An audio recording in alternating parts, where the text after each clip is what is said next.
Welcome back guys. स्वागत है आपका एमएससी मैथ्स क्लासेस के यूट्यूब चैनल पे। दोस्तों आज अपन advance numerical analysis Shekhawati university Sikar के लिए यहाँ पर पढ़ रहे हैं। आज अपन इसमें यूनिट 3 स्टार्ट करने वाले हैं। इससे पहले अपन ने यूनिट 1 और उससे पहले अपन ने यूनिट 5 को पढ़ा था। आज अपन यूनिट 3 पढ़ने वाले हैं और इसकी यूनिट 3 की क्लास फर्स्ट है। आज सिलेबस के बारे में आई होप सो आपको पता होगा। आज अपन eigenvalue and eigenvectors के बारे में पढ़ने वाले हैं। जनरली होता क्या है कि ईगन वैल्यूज और ईगन वेक्टर्स जो हैं इस पर बेस्ट एग्जांपल जो है एग्जाम में देखने को मिलता है। मेथड्स जो है वो रेयर केस में ही आपको देखने को मिलता है, लेकिन फिर भी मैं आपको बता दूं कि ईगन वैल्यू और ईगन वेक्टर्स जो है ये आपसे 2014 के अंदर और उससे पहले ये 2012 के अंदर आपसे अब पूछा गया था। मतलब कहने का कि इसका जो मेथड है again values and again vector निकालने का जो मेथड है वो आपसे इस टाइम पर पूछा गया था। हालांकि इस पर बेस्ट एग्जांपल जो है वो पिछले 3-4 साल से कंटिन्यू पूछे जा रहे हैं। सो गाइज आगे बढ़ने से पहले आप सभी से एक रिक्वेस्ट है, अगर आपने अभी तक चैनल को सब्सक्राइब नहीं किया है या आप नए हमारे चैनल पर विजिट कर रहे हैं तो प्लीज़ चैनल को सब्सक्राइब करें, बेल आइकन को ज़रूर प्रेस करें ताकि जब भी क्लास अपलोड होती है आपको नोटिफिकेशन मिल जाए। एज ए रिविजन आप इनको पढ़ सकते हैं। और अगर आपने अभी तक यूनिट 1 और यूनिट 5 को नहीं पढ़ा है तो आप वहाँ उन्हें पढ़ सकते हैं। बहुत ही इंपॉर्टेंट क्वेश्चन जो है मैंने वही आपको करवाए हैं जो एग्जाम पॉइंट ऑफ व्यू से बहुत ही ज़्यादा इंपॉर्टेंट है। जहाँ तक 90% चांस मैं आपको ये देता हूँ कि एक भी क्वेश्चन वहाँ से बाहर नहीं जाएगा जो मैंने आपको बताया है। ओके, 10% केस में ये हो सकता है कि आपसे क्वेश्चन इधर उधर पूछ ले। मतलब डिट्टो क्वेश्चन की मैं बात कर रहा हूँ यहाँ पे 90% केस में ditto question. Okay, so guys start करते हैं again values and eigenvectors के बारे में। देखिए इसके लिए हमें क्या करना पड़ेगा कि हमें एक मैट्रिक्स लेनी पड़ेगी। जैसे आपने पढ़ा भी होगा बीएससी लेवल पे कि ईगन वैल्यूज और ईगन वेक्टर्स जब भी अपन पढ़ते हैं तो हमें किसी न किसी मैट्रिक्स की जो है वहाँ पे ज़रूरत पड़ती है। तो गाइस इसके लिए मैंने क्या किया, इसके लिए मैंने माना let A equal to AIJ n by n matrix on order n। ठीक है, n ऑर्डर में AIJ क्या है, A क्या है, एक मैट्रिक्स है। अगर ये एक मैट्रिक्स है तब हमें क्या फंक्शन मिलेगा, AX equal to lambda x। इसको हमने नाम दिया कोई equation number 1। If x not equal to 0, अगर ये जो x हमने लिया है अगर ये नॉट इक्वल टू 0 है तब इक्वेशन 1 का जो हमें सॉल्यूशन मिलेगा वो क्या होगा, एक ट्रेवलिंग सॉल्यूशन होगा। If x equal to 0 then equation 1 solution of travelling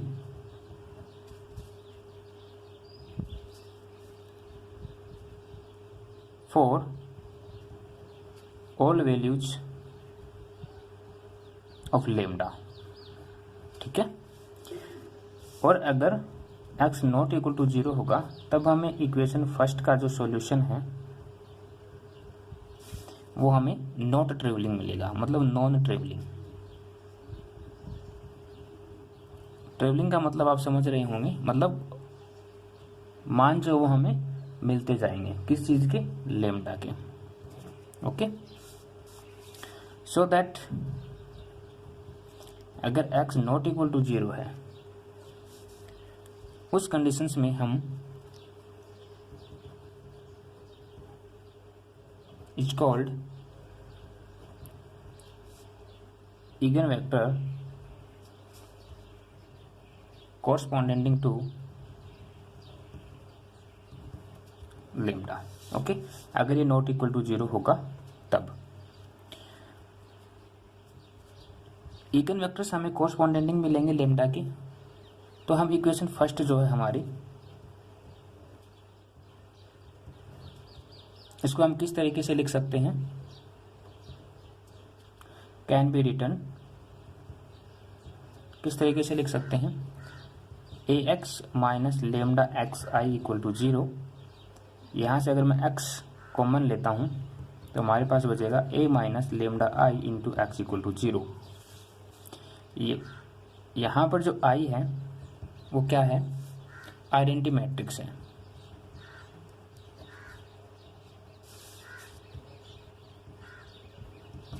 i जो वो क्या है, आइडेंटिटी मैट्रिक्स है। इसको हमने नाम दिया कोई इक्वेशन नंबर 2। इक्वेशन नंबर 2 जो है वो एक मैट्रिक्स है और इसके हमें n टाइप्स के सॉल्यूशन मिलने वाले हैं। सॉल्यूशन किस टाइप के होंगे, होमोजेनियस लीनियर सॉल्यूशन जो है वो हमें मिलेंगे इसके। अगर ऐसा होता है, अगर हमें होमोजेनियस लीनियर इक्वेशन सॉल्यूशन मिलते हैं, उस कंडीशंस में हम इक्वेशन सेकंड को किस तरीके से लिख सकते हैं, when equation 2 is a matrix of n homogeneous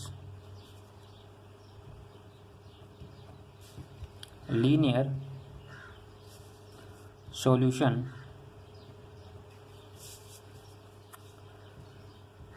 then we can return equation 2।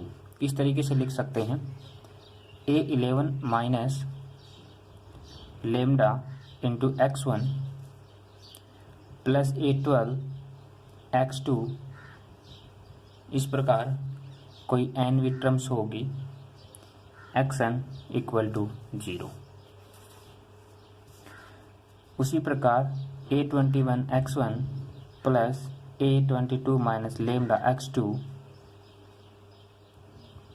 Plus एक टर्म्स और होगी। इस प्रकार से ये टर्म नीचे भी चलती जाएंगे और इस प्रकार टर्म आगे भी चलती जाएंगी। हमने कोई एनवी टर्म्स निकाली गाइस, ठीक है।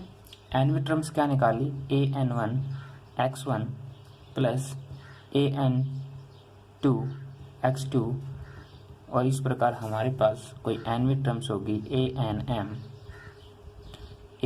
ann minus lambda e2 S xn equal to 0। ये हमें क्या मिले हैं, एक होमोजेनियस लीनियर इक्वेशन के सॉल्यूशन मिले हैं। यहाँ से हम उनके सॉल्यूशन निकाल सकते हैं और ये जो सारे के सारे सॉल्यूशन हैं इनके जो डिटरमाइन होंगे और उन डिटरमाइन के जो कोफिशिएंट्स होंगे वो नॉन जीरो होंगे। और ये जो इक्वेशंस हैं इनकी जो भी वैल्यू हमें मिलेगी, जो हमें n होमोजेनियस सॉल्यूशन मिलने वाले हैं वो नॉन जीरो होंगे। कहने का मतलब ये है कि this n homogeneous solution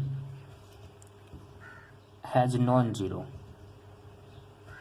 okay, और अगर ऐसा होता है तो इसके जो डिटरमाइन होंगे वहां से हमें एक वैलिड मैट्रिक्स मिलेगी। If the determine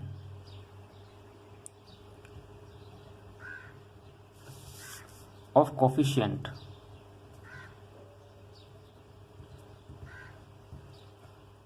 matrix is valid,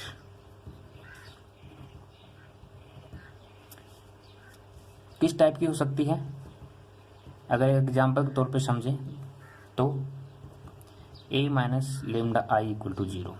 इस तरीके की हमें एक मैट्रिक्स मिल सकती है। अगर हम इन कंडीशंस को इस मैट्रिक्स के अकॉर्डिंग अगर लिखते हैं तो हम किस तरीके से लिखेंगे, a11 माइनस लेमडा a12, इस प्रकार a21 a22 माइनस लेमडा। इस प्रकार से हमें कोई मैट्रिक्स जो वो मिलने वाली है, an1 an2 ann minus lambda. Okay, और इसका जो सॉल्यूशन है वो हमें क्या मिलेगा, 0 के बराबर मिलना चाहिए। इसे हमने नाम दे दिया कोई इक्वेशन नंबर 3। जब हम इस इक्वेशन नंबर 3 को सॉल्व करते हैं तो हमारे पास n रूट्स होंगे लेमडा के। n रूट्स का मतलब है कि हमें विभिन्न टाइप्स की जो वैल्यूज हैं वो हमें लेमडा की मिलने वाली हैं। when solving of equation 3 we get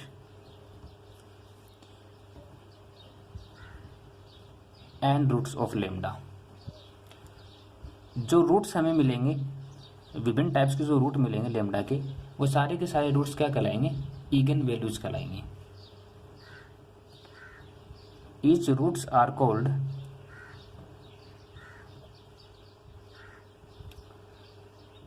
again values. तो ईगन वैल्यूज तो हमने निकाल लिया, अब हमें निकालना है eigenvectors. Okay, eigenvectors कैसे निकालेंगे? And corresponding to each eigenvectors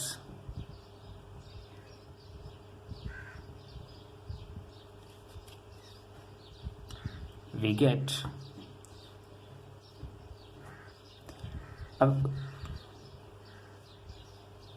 equation number 3 के जितने भी सॉल्यूशन हमें मिलेंगे वो n के सारे रूट्स होंगे, और हर एक रूट जो है वो ईगन वैल्यूज कहलाएगा, और उसका जो कोरस्पॉन्डिंग होगा वो ईगन वेक्टर कहलाएगा। बस यही जानना था हमें इस इक्वेशन में। ओके, आई होप सो कि आपको समझ आया होगा कि ईगन वैल्यूज और ईगन वेक्टर्स क्या होते हैं।